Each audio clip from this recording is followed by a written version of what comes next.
Hello, আসসালামু আলাইকুম। আজকে আপনারা দেখবেন এখানে আমরা একটা অ্যানিমেল ফার্মের কেজ বানাচ্ছি। ওই কেজ বানাতে এখানে প্রথমেই ফেব্রিকেশন করা হচ্ছে মাকিতে ব্রেস কাটার দিয়ে। তারপর স্টেপ 2-তে আমরা প্রথমে অ্যাসেম্বলি করতেছি যে ফেব্রিকেশন করা পিসগুলো।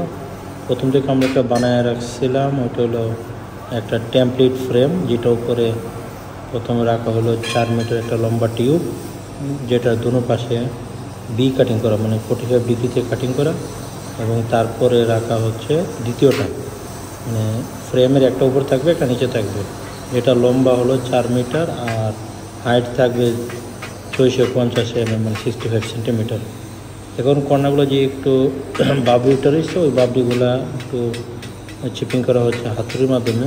যদি এখানে গ্যানিং দিয়ে করলে ভালো হতো, তো যেহেতু কাজের সময় কম, হ্যান্ড ওভারের টাইম চলে আসছে, তাই আমরা শর্টকাটের জন্য এই পদ্ধতিটি ইউজ করছি। এটা মোটামুটি অনেকেই করে থাকেন, যারা এই ফিল্ডের সাথে রিলেটেড তারা বুঝতে পারবেন। এগুলো একটু নোজগুলা ঠিক করা, যদি কাটার সময় একটু যে নিচের বাবরিটা থাকে ওটা গ্যানিং করে নিলে ভালো হয়। আমরা যেহেতু আগে গ্যানিং করি নাই, তখন ওই বাবরিগুলো হাতুড়ি দিয়ে একটু চিপিং করে নিচ্ছি। আর ওইগুলো কি যে ওয়েল্ডিং করার সময় একদম মেল্ট হয়ে যাবে, সমস্যা নেই। পর আমরা ওর গ্যানিংও করবো অবশ্য।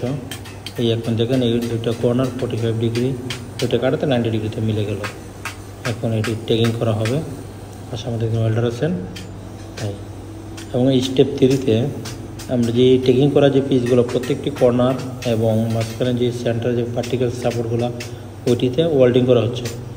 এই ওয়েল্ডিংগুলো করতেছি আমরা ইসাব একটা ওয়েল্ডিং মেশিন দিয়ে, যেটা নতুন আসছে 200i, সম্ভবত এটা মডেল নাম্বারটা। আর ওয়েল্ডিং রড যেটা ইউজ করছি এটা হলো 6013 2.6 mm সাইজের রডগুলো। নর্মালি টেকিংয়ের জন্য এইসব রড ইউজ করা হয়, দেখতে পাচ্ছেন আপনারা এই যে ওয়েল্ডিংগুলো।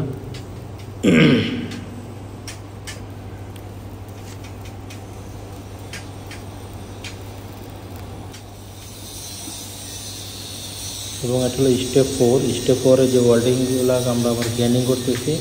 গ্যানিং করতে একটা মাপিতে গ্যানিং মেশিন ইউজ করলাম, 4.5 ইঞ্চি 6 mm থিকনেসের গ্যানিং ডিস্ক করা। গ্যানিং করার উদ্দেশ্য হলো এটা তো প্রিন্ট করা হবে, যাতে ফিনিশিংটা ভালো দেখা যায়। আর তারপর স্টেপ নাম্বার 5-এ ওটার মাঝখানে জালি লাগানো হচ্ছে 5 সেন্টিমিটার বাই 5 সেন্টিমিটার জালি প্রত্যেকটা গ্যাপ। আর এই যে তারগুলো, ওইটার এক একটা থিকনেস হলো 5 mm ডায়ামিটার। ওই স্পার আমাদের যে টিউবের যে লাস্ট এন্ড, যেটা ওই পর্যন্ত মার্কিং করে ওই গ্যান্ডিং দিয়ে কাটা হবে। ইনি আমাদের ফেব্রিকেটার।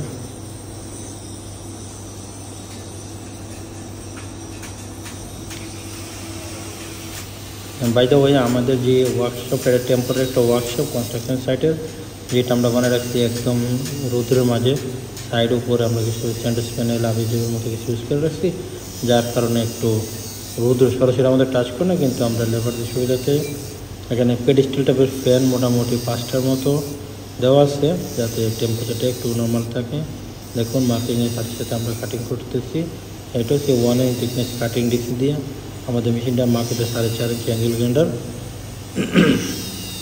এইভাবে প্রত্যেকটা মাপ অনুযায়ী ফ্রেমের ভিতরে যে মাপ, ওই মাপে কাটা হচ্ছে আমাদের মেশগুলো। এগুলি প্রত্যেকটা ওয়েল্ডেড মেশ। এবং স্টেপ 6-এ যে কাটিং করা মেশগুলোকে আমরা টিউবের সেন্টারে, যদিও এটা আনুমানিক সেন্টার ধরছি, ওই 19-20 হতে পারে, 4 সেন্টিমিটার বা 4 সেন্টিমিটার টিউবের সেন্টারে পজিশন করে এটা ওয়েল্ডিং মারা হচ্ছে। আনুমানিক 20 সেন্টি 25 সেন্টিমিটার স্পেস দূরে ছোটো ছোটো টেকিং করা হচ্ছে, যাতে ফ্রেমের সাথে ফিক্স হয়ে যায়। কারণ যে অ্যানিমেল ফার্ম যেটা, এই অ্যানিমেলগুলোর সাইজগুলো একটু বড়ো। যদি অ্যানিমেল আমি নামটা বলে নিই প্রথমে, এটা একটা অ্যাকচুয়ালি কুকুরের জন্য বানানো হচ্ছে, কুকুরের একটা ফার্ম বলতে পারেন। এখানে ব্রিডিং অথবা ট্রেনিং হতে পারে, যেটা সম্পূর্ণ ইনফরমেশন আমাদের কাছে আপাতত নাই। পরে কোনো ভিডিওতে আমি আপনাদের সাথে শেয়ার করবো ইনশাল্লাহ। এইভাবেই আমাদের সাইডে কাজগুলো চলে। এবং সর্বশেষ স্টেপ 7-এ যখন ম্যাশগুলো পরিপূর্ণ হয়ে গেছে, এখন সব কিছু রেডি, শুধু যখন সাইড রেডি হবে আমরা এগুলো সাইড স্ক্রুর মাধ্যমে ইনস্টল করব ওয়ালের সাথে। নিচে ওয়াল থাকবে, ওয়ালের উপরে ম্যাশ। নিচে ওয়াল এই জন্য যাতে পানি অথবা একটা